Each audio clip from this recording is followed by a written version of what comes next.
Gunung Tidar yang berdiri di bagian selatan kota Magelang dengan ketinggian 503 meter di atas permukaan laut memiliki banyak legenda misteri yang kuat. Ada dua legenda di balik Gunung Tidar. Legenda pertama menceritakan tentang paku bumi tanah Jawa.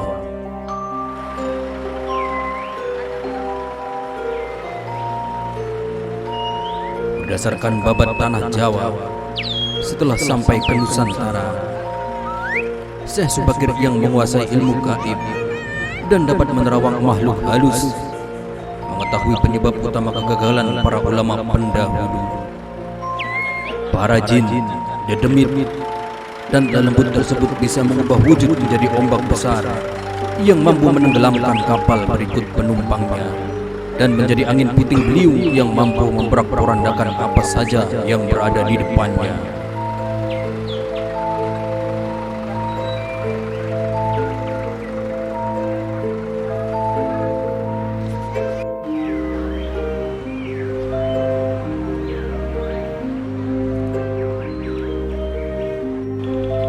Selain itu, jin kafir dan bangsa lembut bisa berubah wujud menjadi hewan buas yang mencelakakan para ulama terdahulu. Karena itulah Syekh Subakir yang dikenal sebagai ahli penumpas bangsa jin diutus untuk ke tanah Jawa.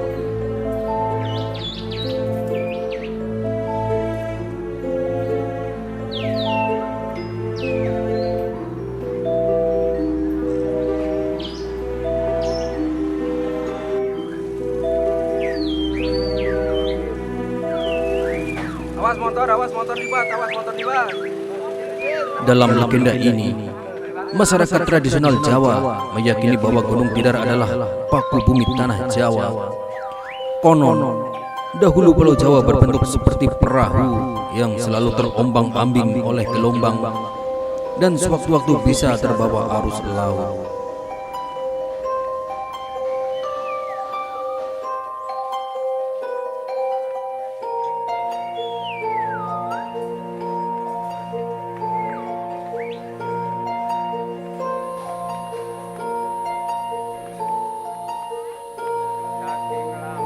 Paku bumi yang kemudian berubah menjadi Gunung Tidar itu diyakini ditancapkan oleh seorang dewa dari kayangan.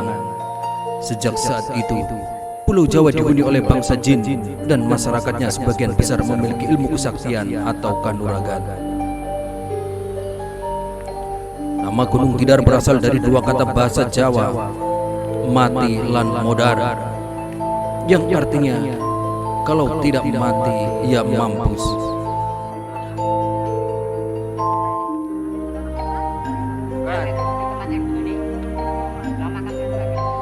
Konon saat itu Gunung Tidar menjadi pusat kerajaan gaib di Pulau Jawa. Karena dihuni oleh serangkaian bangsa jin sehingga siapapun yang masuk area Gunung Tidar dipastikan akan tewas. Karena begitu kuatnya kepercayaan tradisional masyarakat Jawa saat itu, banyak ulama-ulama agama Islam gagal untuk menyebarkan dakwah Islam di tanah Jawa.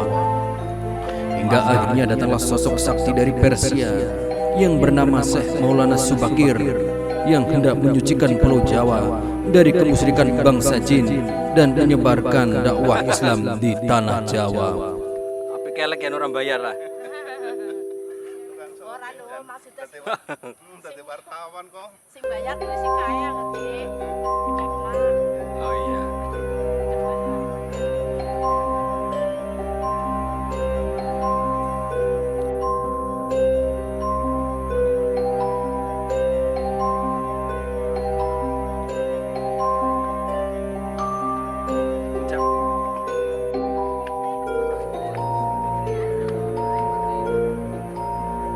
Ayo semangat, ayo.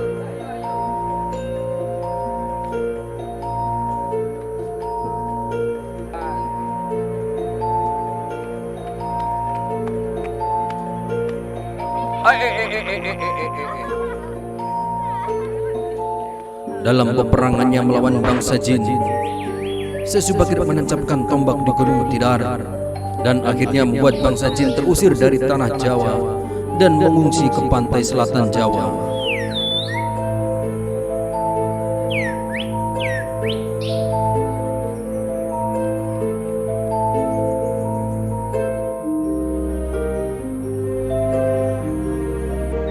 Kemudian Sabdo Palon yang merupakan pengasuh tanah Jawa menampakkan diri dan menantang Syekh Subagir bertanding.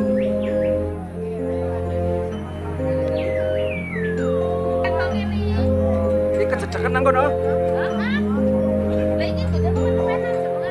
Ya wis, ya wis.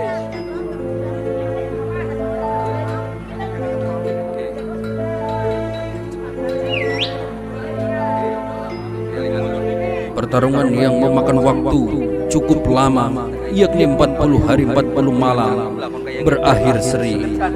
Hingga perjanjian damai terjadi saat Syekh Subagir menjelaskan niatnya kepada Sabdo Palon untuk menyebarkan dakwah Islam di tanah Jawa.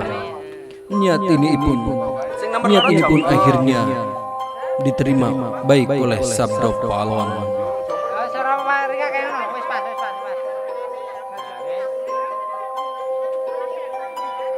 Oh, semene iki Bang. Apa sing lanang kok dilek ya wis dibagi loro wae. Oh, dibagi loro. Lanang-lanang wedon-wedon wae. Dalam perjanjian damai tersebut, Syekh Subagir yang bernama asli Ali bin Syekh Bakir ini menjelaskan niatnya kepada Sabdo Palon bahwa dia hendak menyebarkan agama Islam. Syekh Subagir kemudian diajak Sabdo Palon untuk ke Padepokan Agung miliknya di Alas Purwo. Di sana terdapat 2 sumur yang bau busuk. Syekh Subagir diminta untuk mengubah air sumur menjadi wangi. Hal ini dilakukan agar dirinya bisa menetap di Pulau Jawa, khususnya sekitar Gunung Tidar yang berada di Magelang.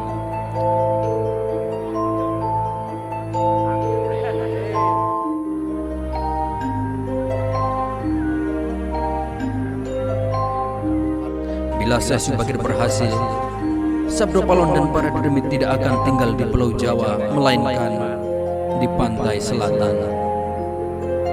Kemudian Syekh Subagir menyabdo atau mengubah air sumur tersebut. Air di satu sumur bisa menjadi wangi, sedangkan di sumur satunya tidak bisa menjadi wangi.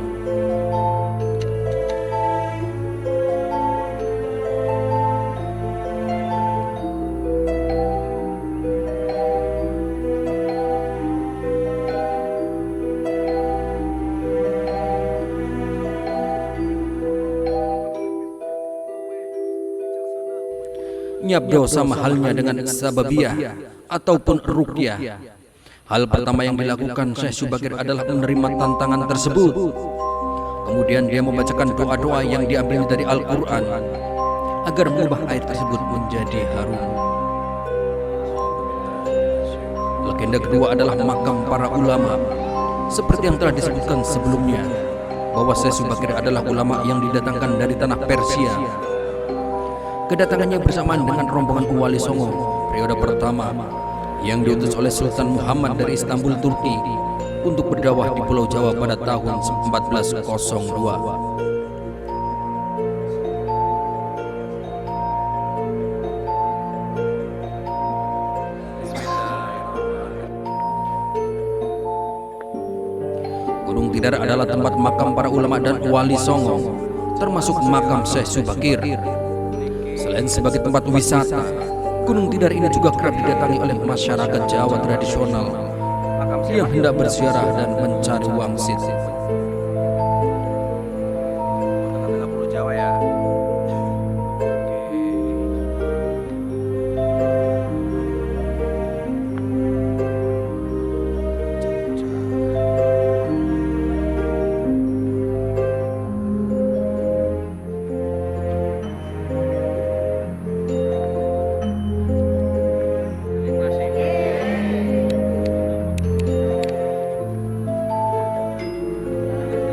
Di tengah lapangan di atas Gunung Tidar juga terdapat sebuah tugu dengan simbol huruf Sa dalam aksara Jawa di ketiga sisi yang menurut juru kunci setempat bermakna sapa salah seleh.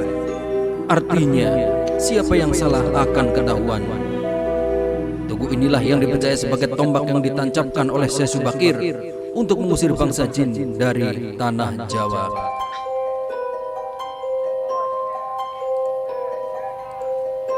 Apa Mbah? Mbah ngasih apa Mbah Dalian? Permen.